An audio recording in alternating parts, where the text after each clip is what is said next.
protesters hit the streets of London, England on Saturday. It has to be clear that Islam is our real enemy. We have to get rid of Islam. Islam doesn't belong to Europe. Islam doesn't belong to the UK. They need to stop. It's tearing us apart. A lot of people are seeing a rise in anti-Muslim hate crime.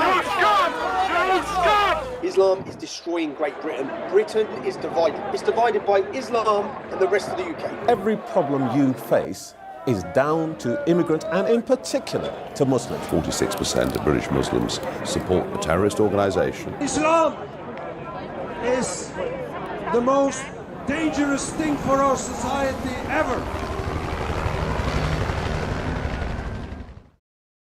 This is actually true Islam. This is what Muslims represent. Come here. Come to this event.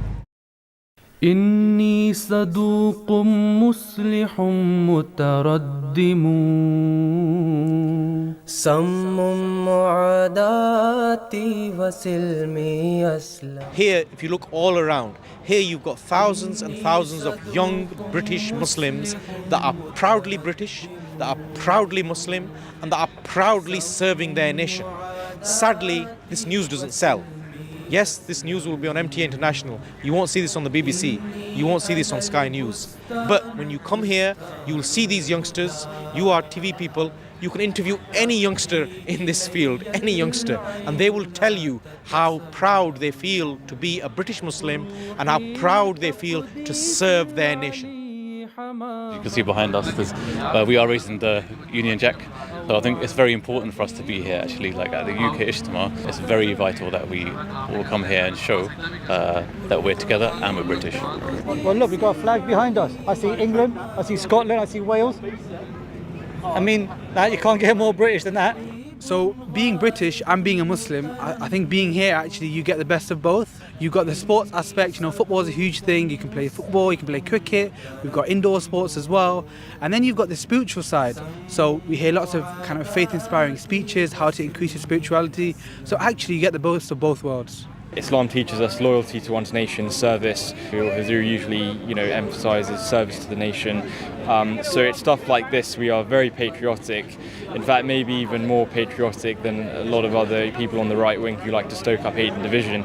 We're always focused on community service, service to humanity, service to one's nation. So we couldn't get more patriotic than this, to be honest. Part of Islam is to serve the humanity and to live in the country and abide by the law of the country. I think we do that by offering services for the humanity, such as litter picking on the New Year's Day, tree plantation up and down the country, and just general charity collections that we do across the nation. One of the most Islamic things you can do is be loyal to your neighbour, to your country, and to treat them with respect, not judge them.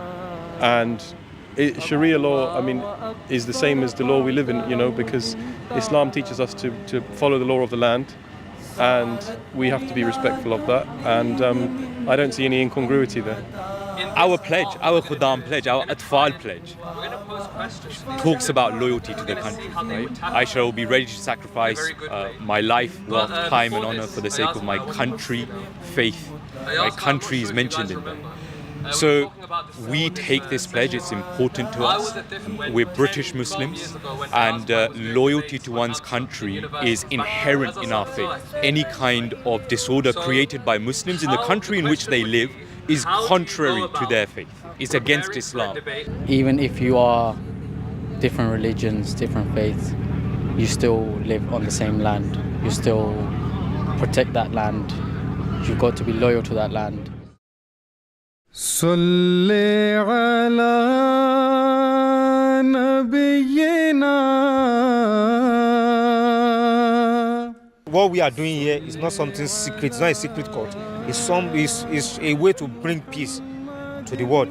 They come here to train us how to go out to be a good person, We're here because we want to win over the hearts of the people. We want to, through peace, as exemplified by the Holy Prophet ﷺ, we want to be spreading over the message of love and peace, and that Islam is the right way to save the world from the destruction it's heading towards. So being at the Ijtima to me is about brotherhood, it's about unity and about community. Especially being part of Khuddam al-Ahmadiyya, we know what the true message of Islam is. We know why we're Muslim and what we believe in. So it feels good to be amongst people that believe in the same cause, believe in the same message. Also, it shows the misconception that a lot of people have what Islam is versus what Islam in reality is. Every time I come, it really just invigorates my faith in Ahmadiyya. It makes me feel I'm part of something much bigger than myself. It shapes you growing up, right? So Ijtima is where you make your friends for life. It's good that we all come together from up and down the country. I've got friends up in Midlands, I've got friends up in Scotland, and to see them, a couple of times a year, especially at the Ijtima, is really good.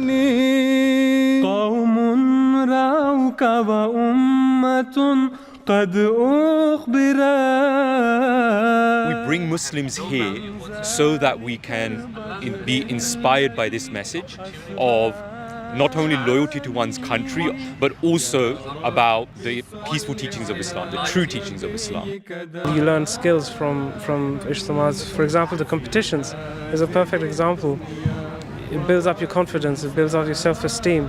Our Ahmadi kids and youth, mashallah, they're very, very outspoken and confident when it comes to public speaking. I think it's a robust way of expressing our Muslim identity. If you look at the programme, the fact that we have congregational namaz, that's the number one thing which Azur emphasises a lot, that we should be reading namaz in congregation. And the fact that we're just meeting, like right now, meeting fellow Muslim brothers and then talking about increasing our faith, then reflecting, oh look, you're at the Ijtima.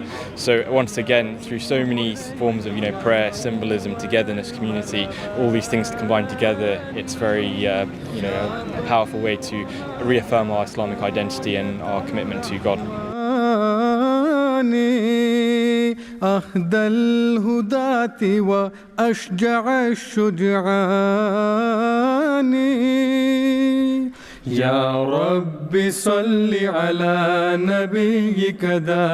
The only religion that preaches Islam now is Jamaat al-Ahmadiyya, and of course because we have one leadership, it is the same voice across the world. I find like every year Hazur mentions something, there'll be something that he'll mention and it will just click to you this is so relevant, so current. I wasn't even thinking about this thing. For example, we did that pledge 2 years ago where Hazur mentioned about we should all be doing more tabligh. At that time I probably wasn't really thinking about it, but it's so current and relevant we couldn't even envisage it at that time. So I'm actually looking forward to seeing what Hazur has got to address us with this year. The words of Hazur, they're like your guiding principles, right? Other than the books of the Prophet Islam, the Quran, the Sunnah, and everything. It's what Huzur says, because he's the closest living example we have of a Messiah in this age and of the Holy Prophet ﷺ. So honestly, just each word is worth its weight in gold. I think, especially if you interact with non-Ahmadi Muslims and see what kind of spirituality they have, you kind of feel sorry for them when you realize how much we have and what treasures we have. So you have to really cherish them. Something I'm looking on to. I'm looking forward to tomorrow when Huzur will be here, deliver his sermon. It's always spiritually inclined and it will uplift you, definitely, regardless of who you are. Me, I'm a British Ahmadi Muslim. I don't really speak Urdu, but I have to listen to Huzur's speeches with translation all the time. The National Ijtima is the one time in the year I don't have to have an earpiece in my ear. Another key thing is that the speeches are tailored, he gives are tailored to the Khuddam, to the challenges of Khuddam. You don't get that. Jummah is for everyone, Jalsa is for everyone, but the speeches at Khuddam al-Ahmadiyya by Huzur are tailored to the challenges of Khuddam al-Ahmadiyya or the reminders for Khuddam al-Ahmadiyya. You won't get that anywhere else. I solemnly pledge that I shall always be ready to sacrifice my life, wealth, time, and honor for the sake of my faith, country, and nation.